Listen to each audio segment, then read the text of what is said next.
va vouloir produire sa propre énergie avec des énergies renouvelables. Aujourd'hui, le problème, c'est que on a besoin d'énergie quand il fait froid, qu'il n'y a pas de soleil, et faire du solaire quand il y a des nuages, ça ne marche pas. Oui. On a besoin de produire de l'énergie, pas forcément quand il y a du vent. Bon, la problématique de stockage de l'énergie pour des micro-productions va être, à mon avis, lorsque l'on aura atteint un coût et un fonctionnement suffisamment adéquat avec une utilisation, j'allais dire, individuelle, là, à mon avis, on va faire un bond immédiat, un grand pas en avant. Tous les jalons sont là, les entrepreneurs, les industriels, les architectes, tout le monde a conscience. Nous avons besoin de travailler tous main dans la main. Les progrès industriels se font à une vitesse grand V. Ce que nous appelons les réseaux intelligents sont déjà mis en place dans de nombreuses collectivités. Il faut maintenant faire descendre d'un cran, arriver à ce que cette technologie arrive chez les particuliers. Alors vous me disiez qu'en fait pour vous, votre politique c'était il faut construire et proposer un prix de vente qui soit en adéquation avec la capacité d'endettement de tous les ménages.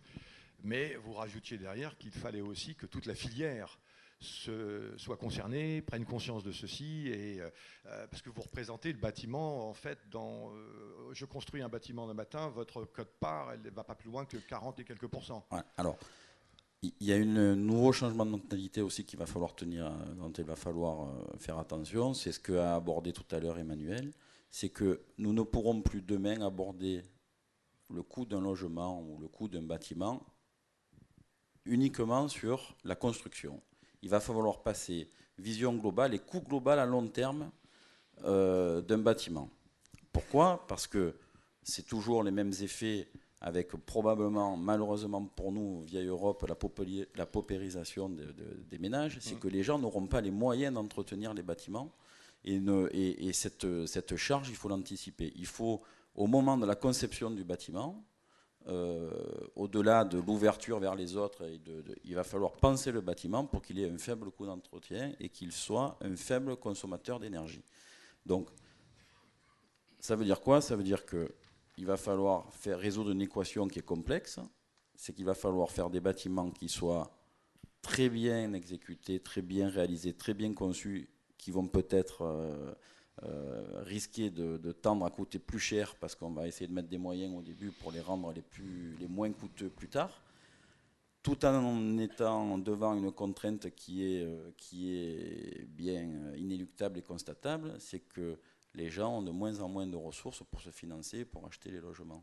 Aujourd'hui, nous avons besoin, et nous avons commencé avec bon nombre d'acteurs, à poser des jalons d'une réflexion globale sur le coût du logement que nous allons proposer aux gens pour qu'il soit en adéquation avec la capacité d'endettement des ménages. Alors, Emmanuel Dujardin, je sais que vous voulez réagir. En fait, vous considérez certainement que votre travail ne s'arrête pas à la livraison du bâtiment, il va même bien au-delà et sur plusieurs années. Alors, jusqu'à présent, le travail de l'architecte, ça a été ça. Ça a été, je fais mon bâtiment, je le livre. Et ce qui intervient après, je n'ai plus, moi, architecte, de liaison avec l'exploitant et avec le mainteneur plus tard. Donc, je ne sais pas ce qu'il en devient. Et je reviens sur ce que je disais sur le contrôle maintenant qui va être transféré aux gens qui habitent chez eux. Ils vont pouvoir eux-mêmes contrôler. Et il y a ce retour d'information qu'on aura en théorie sur ce que j'ai conçu, comment ça vit et comment ça se consomme et comment ça consomme de l'énergie. Ce que je voulais dire, c'est par rapport à l'idée de conception, construction, exploitation et maintenance sur une durée longue. Donc il y a des nouvelles démarches qui sont mises en place par les collectivités, donc l'État notamment dans les PPP, les partenariats publics-privés. Alors les partenariats publics-privés, le principe c'est que l'État ou la collectivité n'a pas les capacités de payer un investissement fort pour un hôpital ou une université, une école, etc.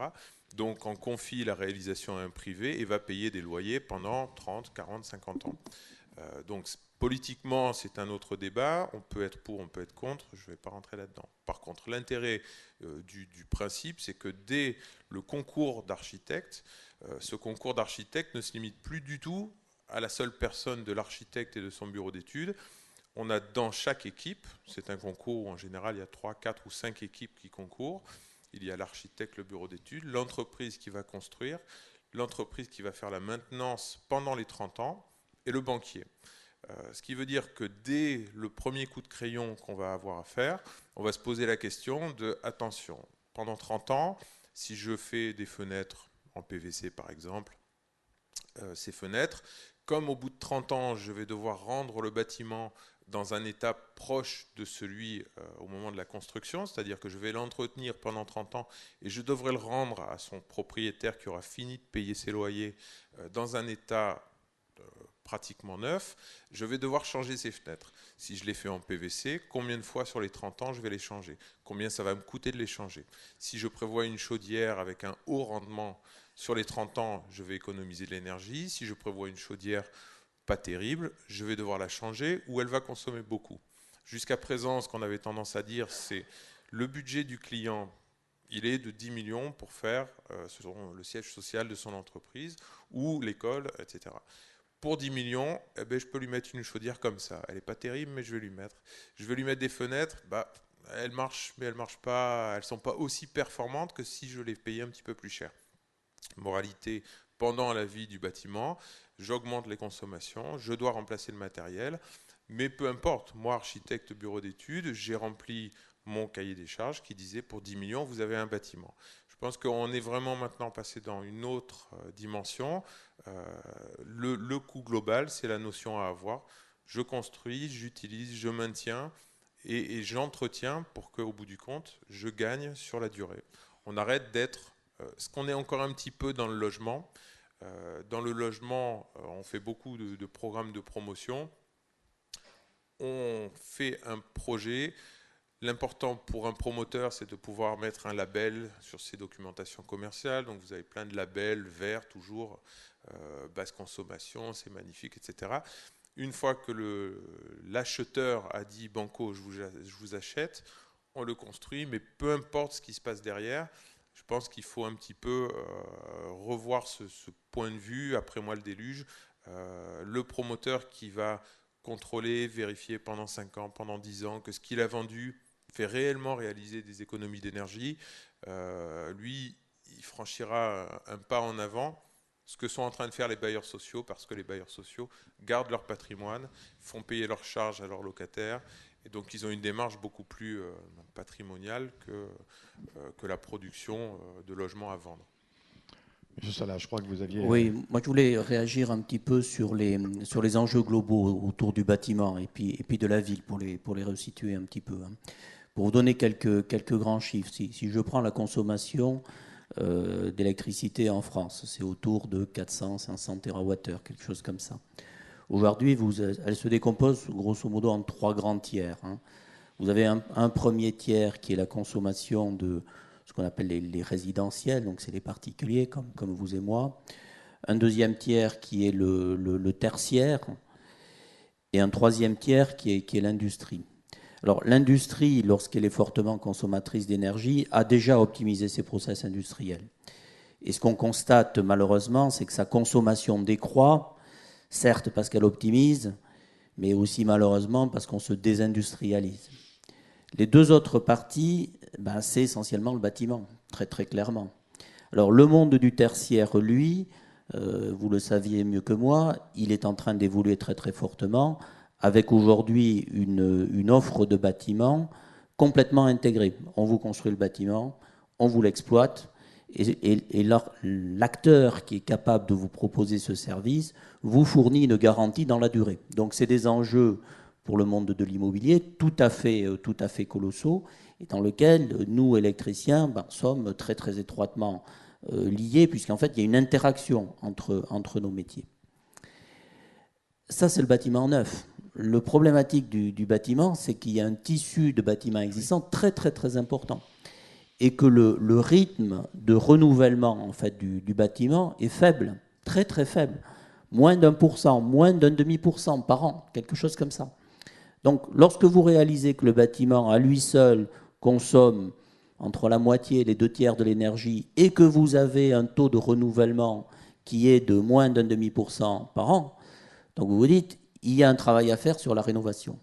Et moi, je crois que autant le monde du bâtiment neuf, vous l'attaquez, me semble-t-il, hein, vous êtes plein pot dessus, si je puis dire, autant le monde de la rénovation est un enjeu beaucoup, beaucoup plus difficile, parce qu'il y a des habitants dedans, oui, parce que c'est des bâtiments classés, parce que, tout un tas de contraintes qu'on peut imaginer. Donc il faut, je pense, imaginer aussi une nouvelle frontière au-delà de ça. Et la nouvelle frontière, elle est probablement au niveau du quartier, au niveau d'une ville. Nous, si vous voulez, notre réflexion, c'est de voir la ville un peu comme une espèce d'organisme, finalement, donc qui est irrigué par des réseaux. Ces réseaux, c'est l'énergie, c'est les transports, c'est les déchets, c'est l'eau, voire les télécoms. Et en fait, ce qu'il faut qu'on arrive à faire, c'est à optimiser les consommations d'énergie entre bâtiments, entre des usages qui sont différents, entre un bâtiment de bureau qui, lui, va consommer beaucoup pendant la journée et un bâtiment d'habitation qui, lui, va consommer moins pendant la journée, mais plus pendant la soirée. Alors ça pose des questions de réseau de chaleur, par exemple, hein, qui permet de transférer cette énergie. Ça pose les questions de smart grid, de lissage de la charge.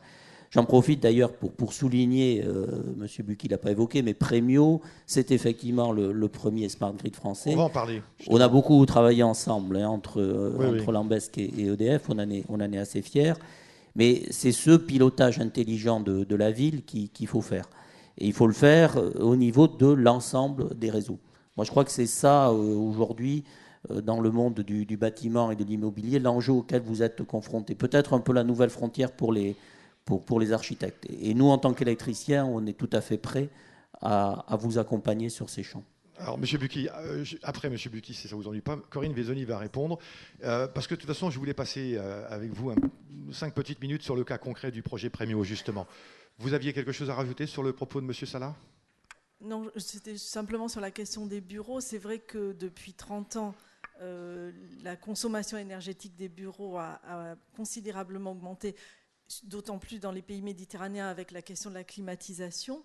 Et il y a eu quelques expériences qui semblent intéressantes et tout simplement de bon sens, qui sont la mutualisation. Comment déjà, avec du bon sens, on peut régler ces questions par la question du contexte. Moi, je pense que la vraie question, c'est comment tirer parti de l'intelligence d'un lieu et d'une région ou d'un contexte pour en tirer tous les bénéfices et avec des solutions extrêmement simples.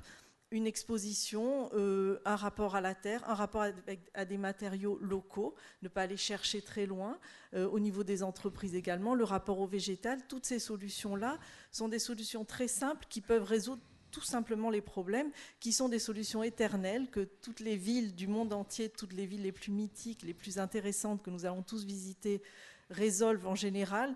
Lorsqu'une ville est intéressante, on le voit même au niveau des villages, c'est qu'ils ont tiré parti d'une topographie, d'une pente, qu'ils ont répondu habilement à la difficulté du lieu pour en tirer parti. Et que finalement, là, de manière contemporaine, on se rend compte que le problème énergétique du monde du tertiaire, par exemple, il y a quelques expériences dans le monde où on mutualise les espaces. Par exemple, des bureaux qui consomment énormément dans la semaine et qui sont fermés le week-end, il y a une perte énorme en énergie pendant le week-end. Et cette énergie, soit le chauffage est arrêté l'hiver, et il y a une énorme... la reprise est d'autant plus importante, et que des espaces communs entre bureaux et logements, la mixité des programmes dans un même bâtiment, c'est une solution extrêmement simple qui permet de bénéficier des échanges mutuels. Et donc la question de la mixité de la ville et la mixité des espaces, la mixité des usages reste une des solutions intemporelles que toutes les villes du monde ont connues. Juste une petite question par rapport à ce que vous venez de dire. Vous avez prononcé un chiffre 1% de bâtiments rénovés, moins de 1%. Qu'est-ce qui fait qu'il n'y ait pas une volonté justement d'engager une politique de rénovation liée aux énergies sur l'habitat ancien ? Mais je pense que la solution, elle est avant tout sur la question de la ville ancienne. Comment on va régler cette question y a raser et on reconstruit, quoi. Voilà, c'est tout. Mais on ne peut pas. On ne peut pas, mais il y a quand même quelques solutions. Il y a des tentatives d'isolation, des tentatives de chauffage urbain, mais ponctuelles, effectivement. mais il faut se coller à ce problème parce que construire une ville à côté d'une autre, on l'a déjà dit, une ville qui règle tous ses problèmes énergétiques à côté d'une autre qui ne les aura pas réglés, ça veut dire qu'on crée deux mondes séparés l'un de l'autre et à nouveau on crée une injustice. Et un autre problème qui est l'étalement urbain. C'est-à-dire que si on construit à côté de la ville des quartiers qui, eux, sont écologiques, enfin écologiques au sens où éco-quartiers, à un moment donné, on consomme du territoire. Or, une deuxième question, c'est la question de l'agriculture, le végétal dans la ville, l'étalement urbain qui, monsieur le maire le disait, la question des distances ensuite à régler, alors que toute l'idée, c'est de dire consommons sur place, nous essayons de se déplacer à minima, et essayons de vivre ensemble et de ne pas s'isoler les uns des autres. Parce qu'effectivement, on voit les zones pavillonnaires qui, lors d'un problème énergétique, se retrouvent totalement isolées et incapables de vivre correctement. Alors, M. Salah, et ensuite on passe avec M. Bucchi pour qu'il nous raconte justement, puisqu'on a un cas concret, qu'il nous raconte exactement ce qu'il a fait dans la ville de Lambesc qu'il dirige. M. Salah ? Oui, sur la ville, moi je voulais simplement dire une idée très simple sur la ville existante. Sur la ville existante, je pense qu'il faut déjà diagnostiquer. C'est tout bête, mais c'est aller voir quelles sont les consommations, où sont les consommations, où sont celles qui sont les plus importantes et comment les réduire.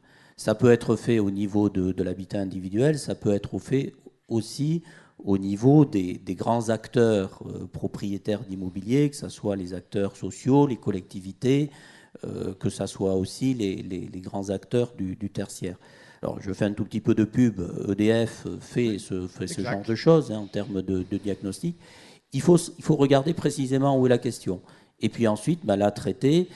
Moi, je ne crois pas, je le disais tout à l'heure, à une approche très, très révolutionnaire où tout va changer demain parce qu'on arriverait à ce que disait Madame, avec des villes tout à fait modernes et puis d'autres à côté, une espèce de ghettoisation ancienne. Il faut par contre améliorer notre tissu existant de façon progressive, continue et avec la volonté qu'exprime mon voisin de droite, une forte volonté pour aller de l'avant. Voilà, c'est ça la démarche que nous, EDF, en tout cas, on souhaite faire sur l'existant. Alors, une volonté, vous pouvez passer le micro à M. Bucchi, parce que je pense que de toute façon, il voudrait réagir sur ce qu'il vient d'entendre. Et ensuite, on va s'intéresser un petit peu à ce que vous avez fait à Lambesc, on va s'intéresser au projet Premio, et on va s'intéresser également à votre démarche au travers de l'Association des maires de France. Allez-y. Alors, d'abord, je n'oublie pas le thème de la journée. Il faut penser à demain et peut-être modestement éclairer. Alors, justement, en pensant à ça, je vais partir de ce qui vient d'être dit par Madame et Monsieur, parce que il y a déjà des bases. La première, c'est que il ne faut pas être un doux rêveur. Nous sommes inscrits dans une trajectoire avec un passé et un futur, et ce n'est pas parce qu'on en a envie qu'on va précipiter les choses. Elles se feront naturellement, doucement. La deuxième chose, vous avez employé le mot, et moi j'y suis très sensible, parce que j'avoue que je suis un peu là des mots compliqués que peu comprennent, Agenda 21, développement durable, toutes ces choses-là, c'est très bien, mais il y a un mot qui va tellement mieux que tout ça, c'est bon sens. Et je voudrais qu'à chaque fois qu'on a un problème, on repasse par cette clé-là, parce qu'elle nous éclaire sur la solution. Alors, plusieurs sujets ont été abordés, et je voudrais aussi les mettre en perspective avec demain. D'abord, on a parlé de la construction. Et puis, de la construction, on est passé au coût global. Et puis, du coût global, on est passé au quartier ou à l'écoquartier. Moi, je pense qu'aujourd'hui, l'écoquartier, là, je suis élu, c'est en tant qu'élu que je parle, il faudrait qu'un certain nombre de mes collègues se privent d'en faire de l'éco-washing ou du greenwashing pour penser non pas écoquartier, mais écoville et éco-territoire. Et on gagnerait du temps. Deuxième remarque aussi à ce propos, c'est que l'énergie était autrefois un pilier dans le fonctionnement de notre société. Aujourd'hui, c'est une politique transverse à toutes les autres. On ne peut pas parler logement sans parler énergie. On ne peut pas parler aménagement de la ville et du territoire sans parler énergie. On ne peut pas parler emploi, création d'emplois, positionnement d'emplois sans parler d'énergie. On ne peut pas parler